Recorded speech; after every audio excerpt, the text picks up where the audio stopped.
everybody! So, let's talk about the greatest game ever played, this book by Mark Frost. This is actually the first, and I think probably the only book that I have on this list that is actually nonfiction. It's really good. Alright, so let's just talk about what it's about. It's about this, the main story is about this kid named Francis we met, who's living in the 1913, so early 1900s, and it's about him and his love of the game of golf and how much he loves golf, and that's part of it. But then you also have another character, he's a real person named Harry Varden, who is a big golfer at the time that Francis is born. He's already been, he's a lot older than Francis, so he's already established in the game of golf as a professional golfer before Francis is even born. And so it's a little bit about his life, but you also get other golfers' lives who are real people.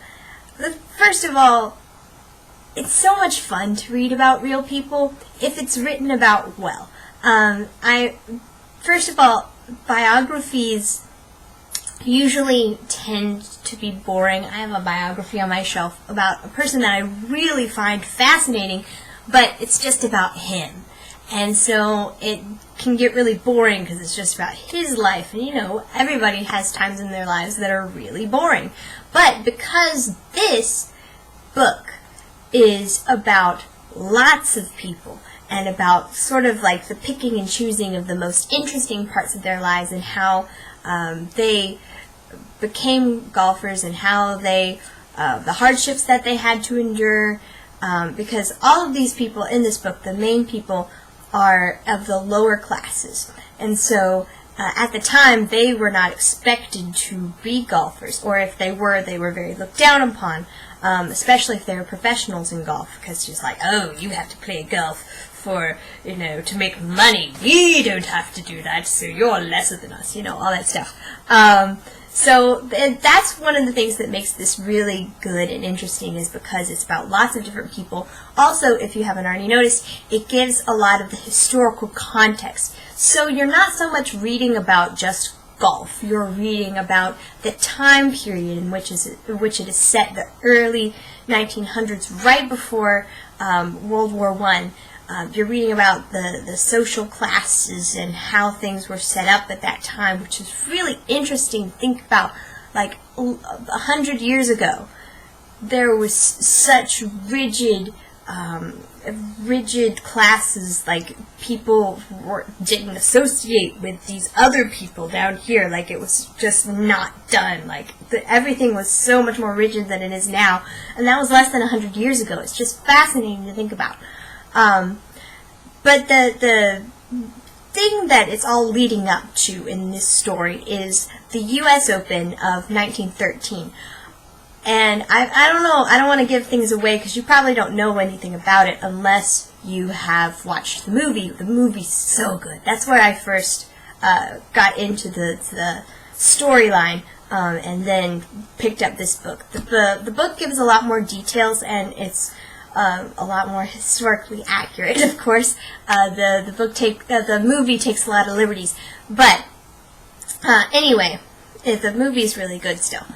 But as I was saying, the U.S. Open is the main portion of this book. That's what everything's leading up to. There's a lot of angst about this one because the Americans really want to keep the trophy on their side. Most of the time, English people win it, and they take the trophy off, and they're like, ha ha ha, England is better than America, ha ha ha. But the Americans really want to keep it this year, and so it's all about, will they keep it, will they not keep it, and you have all of these ties to both sides of the equation. You have already learned about golfers from England, and you've learned about the golfers from America. Francis is one of them, and then there's Walter Hagen and some others. Johnny McDermott is oof on that. Anyway, but so you have ties to both sides, and you're just like, ooh, who's gonna win? Oh, you know. And if you've already seen the story, you already know who's gonna win. But it is like still really exciting to read about. The writing style of the book is so fascinating because it is history, but he takes the liberty of adding some dialogue in there, and it reads so much like a fictional book. A, because truth is so much stranger than fiction, and so there's just so much going on that you're like, oh, that had to be made up, but no, it's not, it's real. And then it reads like a fiction book because of the dialogue, and you really do get to know these people in a very intimate sort of way. A lot of times when I read a nonfiction book, I feel very removed from the person that I'm reading about, which is so strange because it really is about these people, and these people are real. So you would think that you would feel more close to them, but a lot of times I just end up feeling kind of farther away because, I don't know, the writing styles of nonfiction books are usually that stepped back sort of thing, like, oh, and then they did this, and I think that it was probably very, very sad for them.